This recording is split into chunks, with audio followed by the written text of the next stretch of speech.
The first part of the iPhone Ed is the background. I've imported in the folders I need for this project, and I'm opening up the one that's marked video-pkgrnd. And the first thing I'm going to do is I'm going to grab the blue star.jpg and drop it on my comp window. Now the comp settings should be 640 by 360, and I'm going to make the duration roughly 40 seconds. And now I'm going to grab that blue star JPEG and drop it on screen. I'm going to zoom back on the screen a bit, and this is going to rotate very slowly 90 degrees to the right. But if we were to do that, you'll notice that as it rotates we catch the corners of the background. That's kind of cheesy. So we're going to scale this up statically. So with bluestar.jpg selected in my timeline, I'll hit S for scale. Let's bump the scale up to 140. I'm going to leave my playback head at the beginning of the timeline, and now I'm going to hit R for rotation. I'll drop my first keyframe for rotation, leaving the zeros as they are. I'm now going to go to second number 30, and at second number 30 I'm going to rotate it with the 2 second zeros after the plus sign in the timeline to 90 degrees.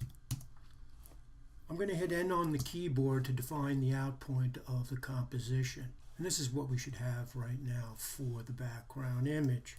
Next we're going to animate the moon. New moon.jpg. I'm going to drag it onto my comp window, and I'm pulling it down far enough so that I can see the green background. Now you're going to see green backgrounds on this file and the video files. And I've done that so that I can compress these and zip them easier, and also so we can take a look at how we can drop out bright flat colors that are in contrast to the content and leave an alpha channel instead. So with that background, that new moon.green selected, I'll go to Effects, Keying, Key Light 1.2. At the very top, next to Screen Color, there's a black box and there's an eyedropper tool. I'll click on the eyedropper tool and I'll click on the green and I'll save.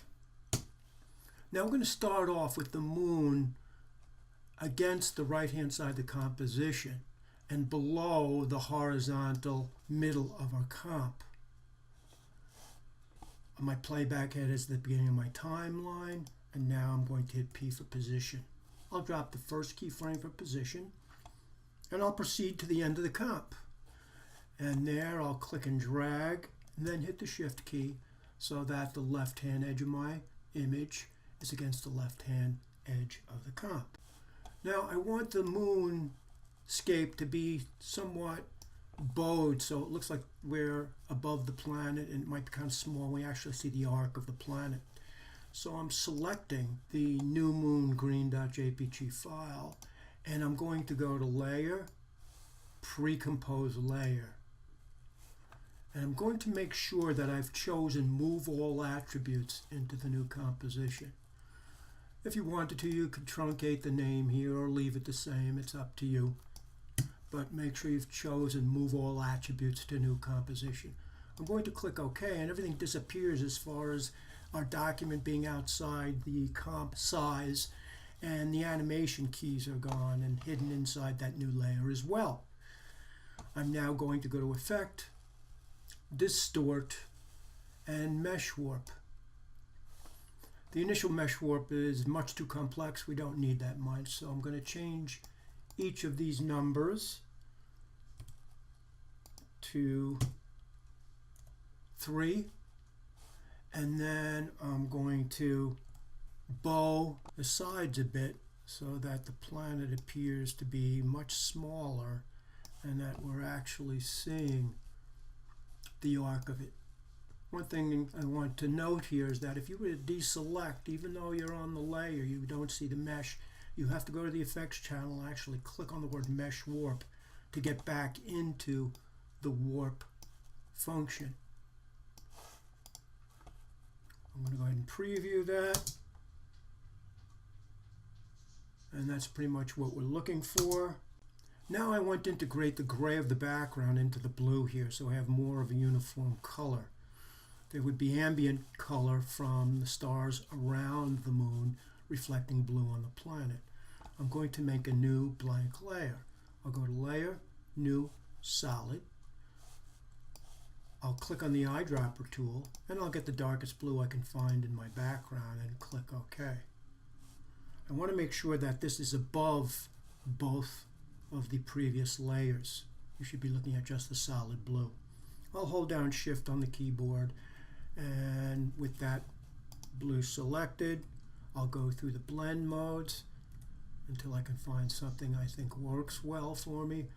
Now, if in the event you don't know what blend mode you're on as you're doing this, two options: Layer, Blend Modes. You can see the list there. There's a bullet next to one perhaps you had chosen.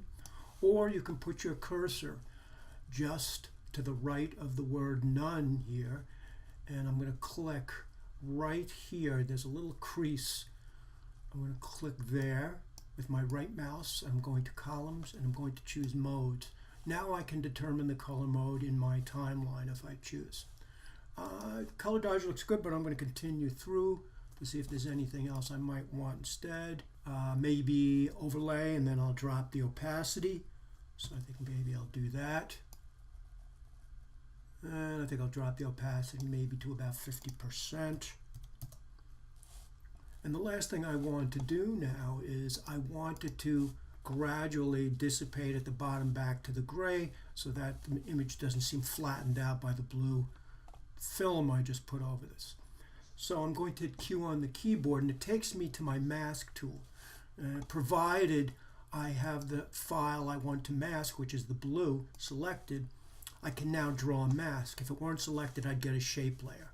I'm dragging down so that I'm halfway down the moon. I can see quite a distinction between the blue tint and then the gray of the original file. I'm going to select a layer and I'm going to open up the mask features.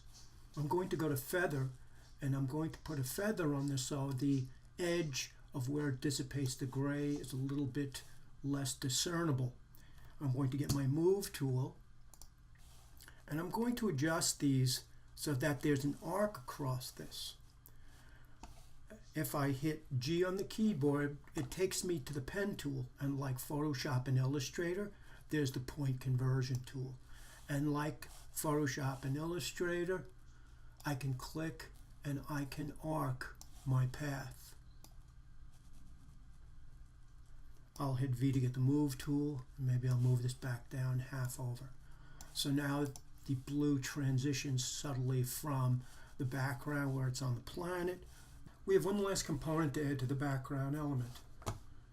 If we were to take a look at the finished file, you can see a planet in the upper right hand corner. I've already created the texture map I'm going to use in Photoshop. I'm going to go to File, Import,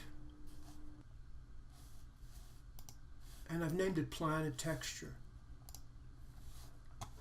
That's nothing more than a square with a series of bands from left to right. I'm going to drag it onto my background composition, and then I'm going to go to Effects, Perspective, CC Sphere. I'll hit S on the keyboard to scale it down, and V on the keyboard to get the Move tool. I'm going to put it in the upper right hand corner. I'll hit Auto Rotate, and I'm going to rotate it minus 20 degrees. Now in the upper left hand corner, I see the Effects channel. And if I open the tab that says Rotation, there are 3 axes. We're interested in rotating this planet on its y-axis. You'll see to the right of Rotate Y a little dial. If I drag on that dial, it shows me in what direction or axes that the sphere will be rotating on. Once I've played around with that, I'll zero it out again. and I'll put my playback head at the beginning of the timeline. I'm going to set the first keyframe in the upper left-hand corner in the CC Sphere effects window to the left of Rotate Y. I will click and put the keyframe in. And then I'm going to go to the end of the timeline, the 30-second duration, and I'm going to make the Rotate Y, the first 0, I'm going to make it 2. So now if I was to play through my timeline, all things are moving. That sphere is now making a rotation of 2 revolutions. I'm going to move the planet down below the blue layer with the tint. So I can either click on the icon to the left of the file name and drag down as if I were in Photoshop, or I can hold the Command key and hit the open bracket near the letter P, and it drops it down below the blue.